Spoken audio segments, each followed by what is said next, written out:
Welcome, everyone. Welcome to the YWCA Texas briefing. We're going to wait just a couple more minutes to let more folks join us.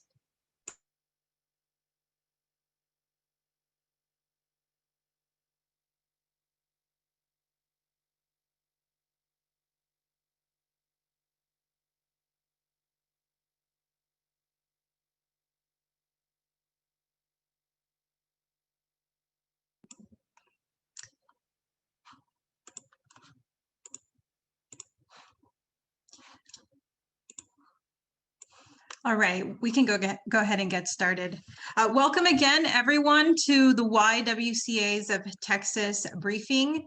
Today, the YWCA's have come together to outline our policy priorities for the 2021 Texas legislative session. My name is Coda Rayo-Garza, and I'm the Director of Racial Justice and Gender Equity for YWCA San Antonio. In the chat, we will be dropping our PDF of our legislative priorities. We also ask that you drop your questions in the chat. Please add them to the chat. We'll try and answer them throughout or at the end. We have also reserved a question and answer portion for today's briefing. I'd like to introduce you all to our first speaker, Dr. Victoria DeFrancesco Soto. Dr. Soto is an assistant dean for civic engagement and a lecturer at the LBJ School of Public Affairs at the University of Texas in Austin. She's the author of a recent report highlighting the economic impact of the pandemic on women of color. With that, I'll turn it over to Dr. DeFrancesco Soto. Thanks so much, Coda, and welcome everyone. Thanks for joining us. Greetings from Austin. Wish we could be in person, but hopefully soon. So I want to talk a little bit about this report, but also contextualize it, right? So the economic crisis that was spurred by the COVID-19 pandemic has hurt everyone, right? Everybody has been affected by this crisis in one shape or form. However, we know that women across the country have been disproportionately impacted, hence the name, the now popular name of she-cession. Typically, we think of recessions as affecting men, which has traditionally been the case, but this time we see it affecting women. Women lost the most jobs as a result of the recession, and regrettably, they're continuing to lose jobs. The latest jobs reports from earlier this month showed as much. While we're seeing a little bit of a recovery, women are still hurting. So in looking at this landscape of women having this disproportionate impact from the COVID recession, I teamed up with the YWCA to get a better sense of what is going on, how this has been impacting women, and most importantly, what can we do about it, right? So what is the path to recovery? How can we provide tools for resiliency for our women and the families that these women care for? So not surprisingly, we saw that the first hit that women took was loss of jobs. So for many of us women, we're over-concentrated in the service sector. And this was the first thing to go, and it's what is lagging until we get that vaccine in people's arms. But then the other piece of this, and this is really critical, is that for those women who were lucky enough to keep their jobs, many of them had to leave the workforce. They had to quit their jobs because there wasn't childcare. How can you go to work when you have your child at home? Whether they're at home because schools have closed, as we know, a majority of our schools are remote, and our child care centers for those of our little ones below kindergarten. We know that just here in Texas, 17,000, let that number sink in, 17,000 child care centers closed. Think about all of the women that translates into. We know before the pandemic, in Texas, we had 2.5 million working moms. How can we provide for these women if we don't have the support resources in place? In the report, and I'll ask Coda to drop it in the chat. It's there's a link to the report. It's a big report, but here are the two takeaways for you. We need to do something about our childcare system nationally and in Texas. And why? Well, because without proper childcare, women can't be maximally effective in the economic space. And it's not just about women.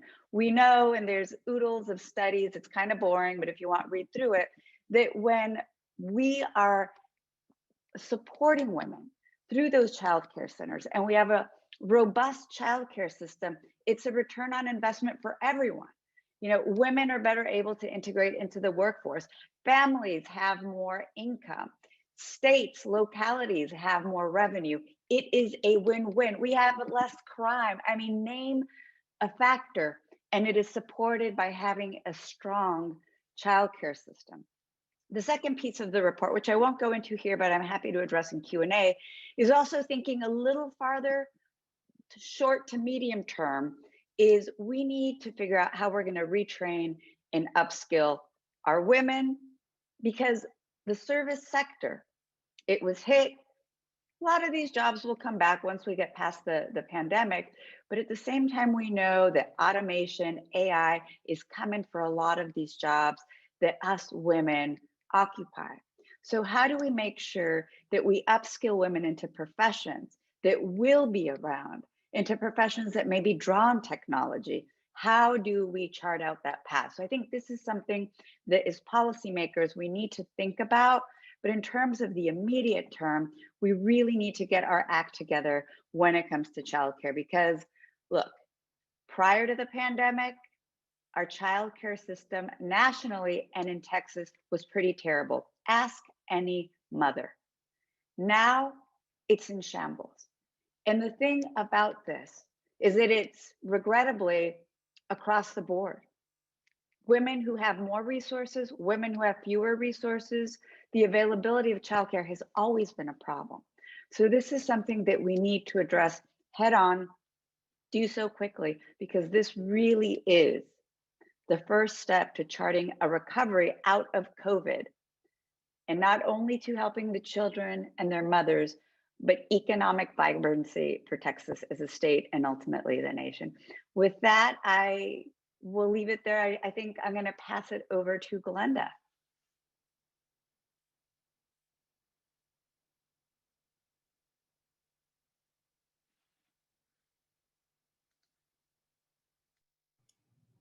Thank you, Dr. DeFrancesco Soto. I so appreciate your remarks. And you know, YWCA serve families all across Texas, and they have very diverse needs. But the one thing that resonates loudly across all of our agencies, as you well pointed out, is the importance of childcare. It is a core component of our education system and critical to women's economic empowerment. There are three key things we want to talk about today. For business and for families, Texas needs a robust and affordable childcare network, as you pointed out. Secondly, there's a critical but often unrecognized linkage between childcare and the public school system. And what that means is that we need an enhanced support to provide high quality programming in the early childhood sector. We'll talk more about that in just a second. And then thirdly, we must build some institutional support for a well-prepared childcare workforce that receives a livable wage compensation. So let's first talk about this robust and affordable childcare network. Business needs women in the workplace, but women cannot choose to work unless they can afford to do so. And this is much more than a policy discussion. Real lives, real stories show us that this is true for families that are struggling today. I'll give you a good example. Anna is one of our moms. She's a typical mom. She has a full-time job making $11 an hour, which isn't bad. But as a single mom of two children, 1 3 and 1 6, it's just not enough. After taxes, she takes home about $1,400 a month. Her childcare runs $185 a week. So 52% of her income is going to childcare. And that leaves her about $700 for rent, utilities, transportation, food, clothes, you name it. The task is impossible. And Anna is on the brink of homelessness. She needs the umbrella of strong childcare supports.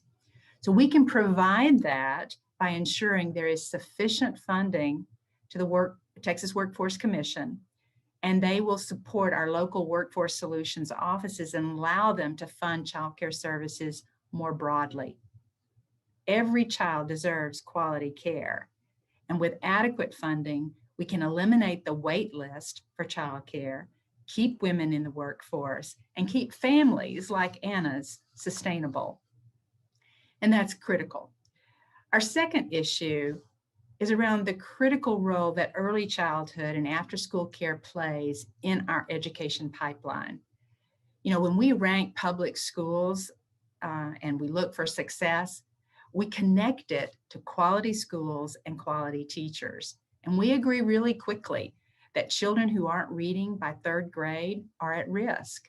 They're at risk because we know they're not likely to catch up and not likely to take part in the American dream. So this is why you hear so often that children must enter kindergarten ready to learn and take advantage of the quality out of school time to help them with their studies. And the reason for that language is because schools understand that these first years are so critical, and we really don't have any time to waste. As a state, we must recognize that early childhood and after-school programs are directly linked to the outcomes we expect for our public schools. And we must intentionally talk about the essential investment in this sector, especially in our most vulnerable communities. Quality early child care centers with interactive classrooms and equitable resources prepare children to learn. And these are the classrooms that nurture, protect, identify developmental delays, and get children ready for the school system. To have this level of care, we urge the legislature to support increased reimbursement rates across the board, but especially for infants and toddlers, because that way we can assure low teacher-child ratios, adequate resources, and high-frequency interactions, the critical components of being ready to learn. You know, finally, Anna, the mom that I mentioned earlier, and the 2.5 million other Texas working mothers will tell you, children need caring adults trained for these critical developmental years. And early childhood should not be an entry-level minimum wage responsibility. And yet, as a state, that's exactly where we are. We need quality education and quality early childhood workforce. And to get that, we must offer caregivers and educators a living wage commensurate with the responsibility we've given them. We must ensure that they have paid opportunities to participate in professional development and ongoing education. And so we urge you to consider institutional support and funding to improve, recruit, sustain, and support the Texas child care workforce. This is a time to be bold in our commitment to children. We strongly encourage an enhanced investment in early childhood because it's a critical partner in achieving all the other long-term objectives we have for our Texas youth. Early childhood is integral to the economic engine of our communities and the financial sustainability of our families. And there are a lot of other financial barriers and economic considerations that we need to discuss. And to do that, I'm really pleased to welcome and introduce you to my colleague, Francesca Rattray from the YWCA San Antonio. Thank you, Glenda, and thank you to all who joined us today. Childcare is not only about preparing children for school, it's about building a robust workforce in Texas.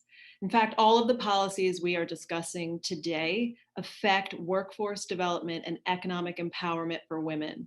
As Glenda just shared, high quality childcare empowers women, including the caregivers who provide it, to work and succeed. In a bit, we'll hear about how we can eliminate racial barriers to empower women of color to succeed. And right now I'm addressing equitable employment practices and policies to empower women to thrive and become leaders in their industries. Texas has a Pay Equity Act and enforcing it can improve economic outcomes for women, particularly women of color. For context, women continue to earn less than men, and the disparity is greater between white, non-Hispanic men and women of color. White women earn 78%, Black women a little over 50%, and Hispanic women less than 50% of what a white man earns. Last year, YWCA San Antonio was fortunate to receive a grant from United Way of Bexar County to raise awareness about the wage gap and how it affects families in San Antonio's communities. The wage disparity for Black and Hispanic women is linked to the high poverty rates in many of our communities, in which households are led by single mothers working low wage hourly jobs. Texas's Equal Pay Act must be expanded. Here are 2 ways we can make it stronger. A pay equity for all policy would prohibit employers from seeking salary history during the hiring process. And the Fair Pay Act would require employers to provide equal pay for work of equivalent value. Pay equity includes not only equal pay for equal work, but also valuing work typically and historically performed by women with a living wage. This includes childcare, teaching, domestic work, and caregiving for our elderly. Workforce development is another part of the equation. As we heard from Dr. DeFrancesco Soto, the pandemic has wreaked havoc on women's participation in the workforce. Nationally, in December, women were 100% of all job losses. We need policies that expand workforce development training programs that create pipelines for women into higher paying or non-traditional careers in which women can earn more. These include access to college and apprenticeship programs for women in targeted demand occupations, STEM, tech, cybersecurity, in fields where women are underrepresented. All of these policies and practices must be based on a foundation of racial justice. And here to address this, I am honored to introduce my colleague, Dr. Sylvia Acosta from YWCA El Paso.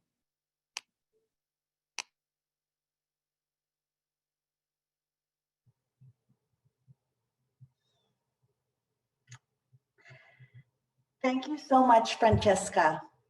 I am proud to be part of a network of YWCAs throughout the state of Texas doing important work that impacts thousands of Texans. Also, for bringing to light that women's issues are economic development and recovery issues. I am incredibly passionate about everything that has been discussed so far today. The importance of childcare and empowering women cannot be understated. And I am here to discuss something equally important.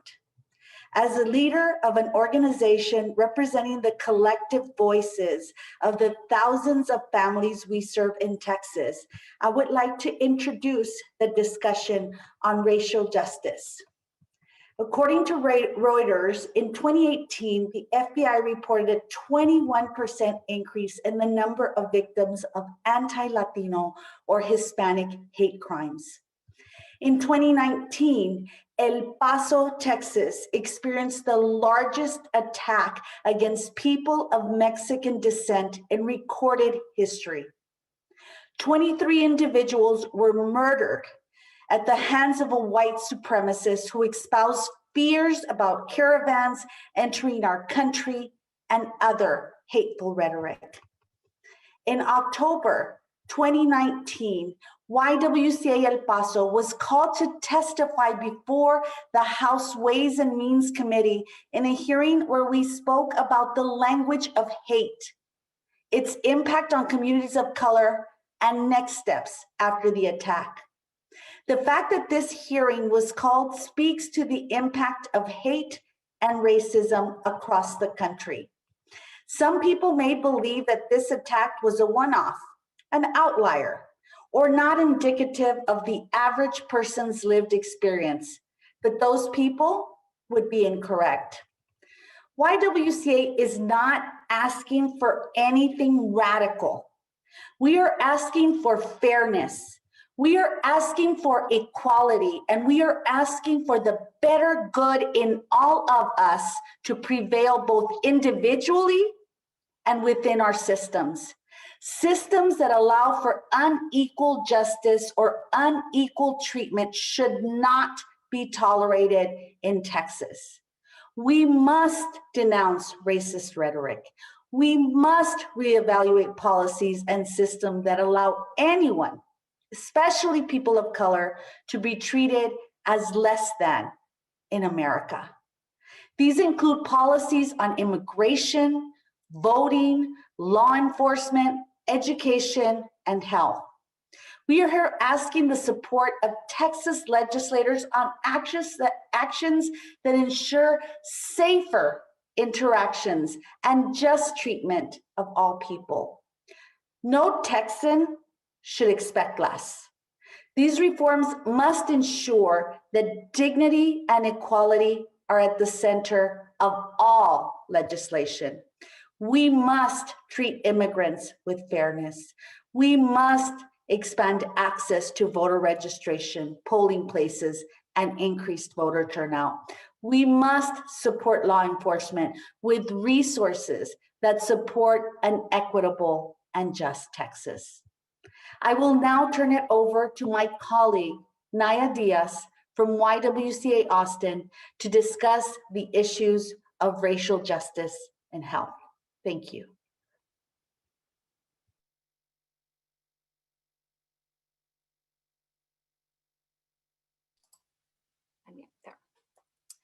Good morning, everyone, and thank you, Dr. Acosta.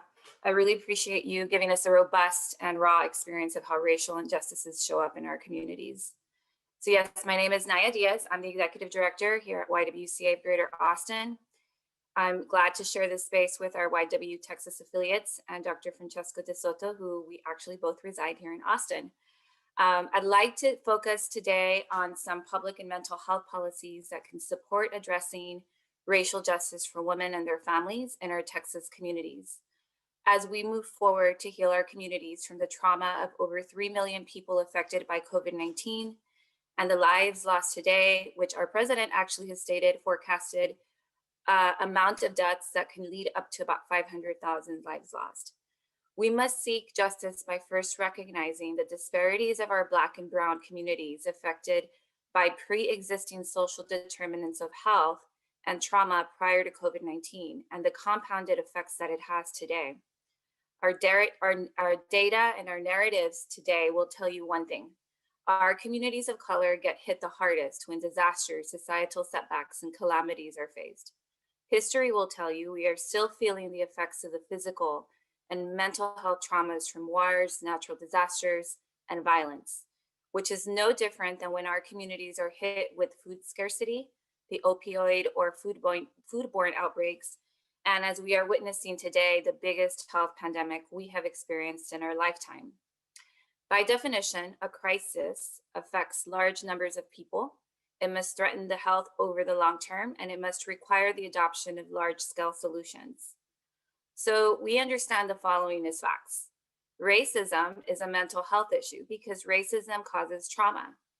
Neurological research today will tell you that trauma is transmitted intergenerationally, and it affects the offspring of those initially affected through complex biopsychosocial pathways. Thus, racism is a mental health crisis that wasn't born today. It is directly linked to policies and laws that affect us in our daily lives.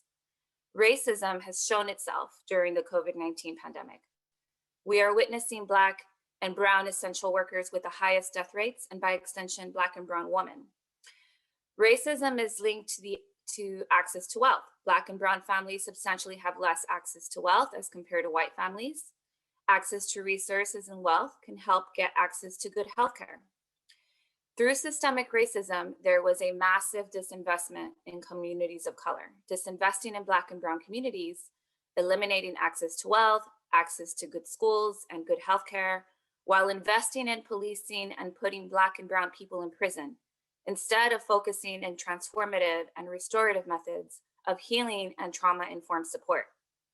Declaring racism as a public and mental health crisis validates the threat racism poses to society by linking it directly to social crises, like the increase of homeless communities, displacement of communities driven by bioenvironmental disparities, the school to prison pipeline, compounded by the cultural reckoning and community threats posed by health crises. We seek to dismantle the systems that perpetrate these crises and rebuild our systems of care in ways that seek to undo historic injustices and inequities. So to achieve racial equity, to achieve that is a new reality where race can no longer predict life outcomes and where outcomes for all groups are improved, governments must dismantle the system of racism. They must provide support, consistently evaluate whether government actions reinforce racism, partner with racial and ethnic minorities to craft solutions, and incorporate a healing process to address the trauma of experiencing racism. Here at the YWCA, a part of our mission is to eliminate racism. So today we ask Texas leadership to address systemic injustices to our public health sector, standing alongside over 160 cities, municipalities, and institutions across the country, of which 4 are our own Texas cities, declaring racism as a public and mental health crisis. We ask that you prioritize the policies we have laid out in our agenda to begin to chip away at the racial injustices that continue to hurt our Texas communities. So today we had Dr. Francesco Soto in our YWCA Texas sites presented us with some insights and policies needed in our Texas communities. And I'm going to now send it over to final remarks. Please welcome back my colleague, Coda Rayo-Garza, Director of Racial Justice and Gender Equity for YWCA in San Antonio. Thank you so much, Naya, and thank you all. On behalf of Terry Broussard-Davis, the CEO of YWCA in Houston, who's not able to join us today, it's my honor to deliver the closing remarks. Today marks an important day for the YWCAs of Texas. We've come together in support of this policy agenda because our mission drives the work that we do, and the work that each of us does in our community. And the policies that we've talked about today with you are so central in realizing our mission. They are the policies that will benefit some of the most vulnerable among us, especially women of color. And we need your help to make them a reality. Our work will not stop until justice just is. You can count on us for the expertise we've each gained serving our communities, serving your constituents. And I hope that we can count on you to move these policies forward to support women, children, and families of Texas. And with that, we'll move over to the question and answer portion of today's briefing. Please feel free to drop some questions in the chat if you have any. It looks like we have a question here from Mihaela Plisa. Relating to your childcare priority, last session, Representative Ray Lopez filed HB 4753 relating to a study of the cost of childcare in comparison to family income. The bill passed the House and died in the Senate. You've refiled an improved version of this bill to include the quality in the study. This is meant to identify childcare deserts, yes, which we, YWCA San Antonio, have identified those within our area, the wage gap and other challenges for parents. Do you have any bills or bill ideas you're looking to file? Yes, absolutely. We can definitely connect with you on that. I can hand it over to Glenda or Francesca if there's something in particular that you'd like to highlight.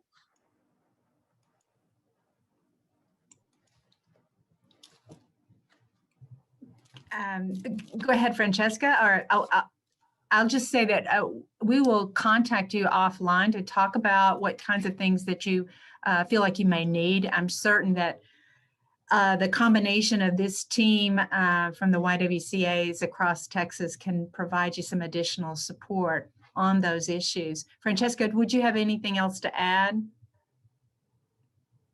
On the issue of childcare, the Texas Workforce Commission controls childcare subsidies. We propose and would like to encourage that funding for childcare subsidies increases, stays constant, that the wait list moves quickly so that parents can access these funds to have high quality childcare.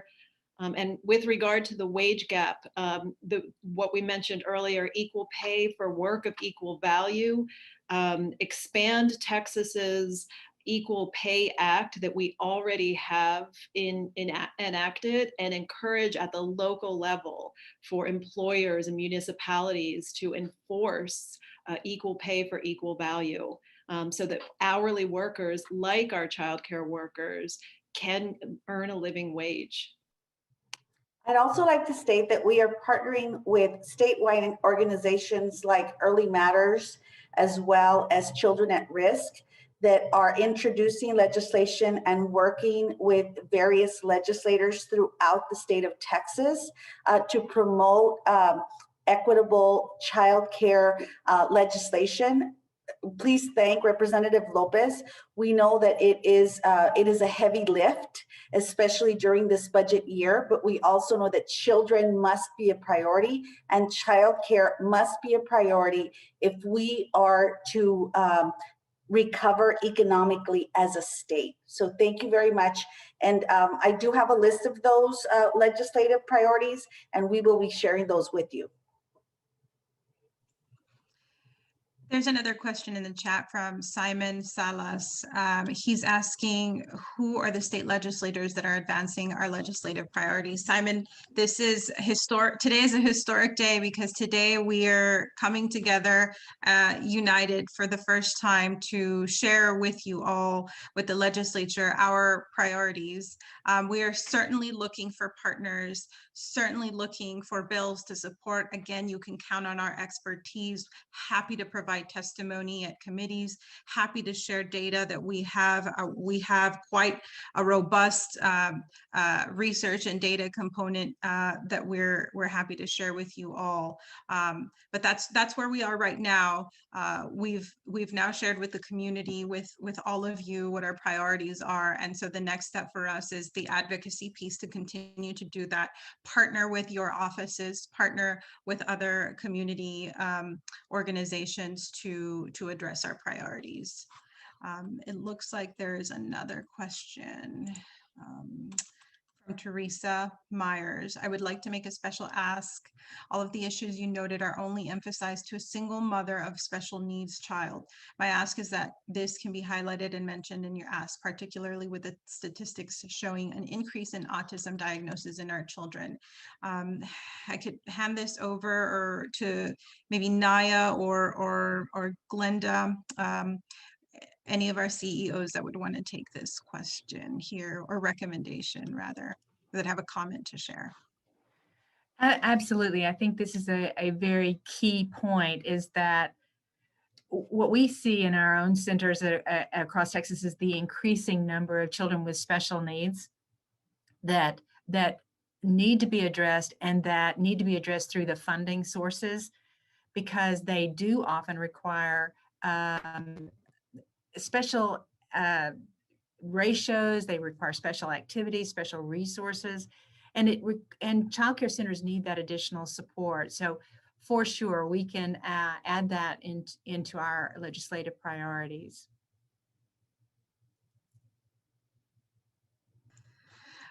All right, it says that someone mentioned that, from Sharon Murphy, someone mentioned that 100% of jobs lost during COVID were women, correct? Could I get a link to the data? This was Francesca. I'll hand it over to her. And I think she was pointing to a point in time data. So I'll let her speak to that. Yes, that's a national statistic that 100%, in December only, 100% of the job losses were women. I can find a link in a moment. It's been quoted in multiple locations. So I will find that and share that with you. And the job losses are due to, their net losses due to women leaving because their children need support, and also getting laid off. So as soon as I'm able, in a moment, to put in the chat a link to that information, I will get it for you.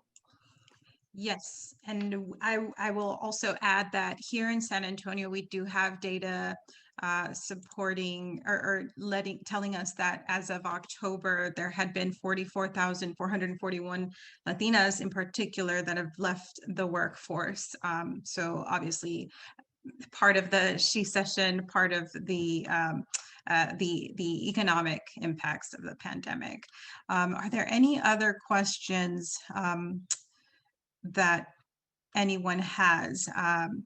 Melissa, if we'll drop again the link to our agenda along with the link to the bios. Please feel free to reach out with any questions. We'll connect folks with the appropriate point of contact.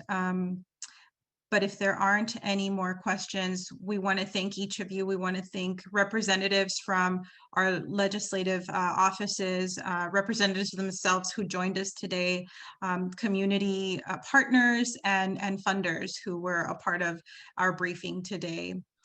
We look forward to working with all of you, and please stay tuned. You'll be hearing more from us. Take care and have a good